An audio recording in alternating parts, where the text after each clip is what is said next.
Cera ലാസ്റ്റോ bond 34 ഇതൊരു പോളിയൂറിത്തീൻ base ആയിട്ടുള്ള ഒരു സ്പെഷ്യൽ ടൈൽ അഡ്ഹസീവ് ആണ്. ഈ ഒരു സൈറ്റിൽ നമുക്ക് പ്ലൈവുഡും വരുന്നുണ്ട്, അതുപോലെ തന്നെ ജിപ്സം ബോർഡും വരുന്നുണ്ട്. ജിപ്സം ബോർഡിൽ നമുക്ക് ഈ പറയുന്ന പോളിയൂറിത്തീൻ അഡ്ഹസീവ് മാത്രമേ നമുക്ക് ചെയ്യാൻ പറ്റൂ. പി യു അഡ്ഹസീവ് ഫസ്റ്റ് തന്നെ നമ്മൾ ഇതിന്റെ ബേസ് ആണ് മെയിൻ കണ്ടന്റ് ആയിട്ട് വരുന്നത്. ഈ കാണുന്നത് അതിന്റെ ബേസ് ആണ്. പി യു ബേസ് ആയിട്ടുള്ള അഡ്ഹസീവ് ആണ്, അതിന്റെ ബേസ് ആണത്. അത് കൂടാണ്ട് നമുക്ക് ഇതിന്റെ അകത്തൊരു ഹാർഡനർ വരുന്നുണ്ട്. ഇതാണ് ഹാർഡനർ.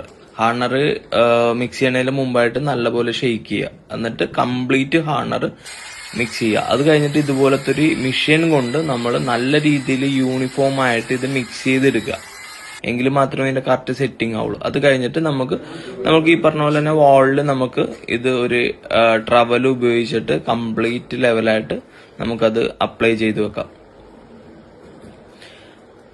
എന്ന് വെച്ച് കഴിഞ്ഞാൽ ഏകദേശം പി യു അഡ്ഹസീവ് 5 കിലോയിൽ നമുക്ക് ഒരു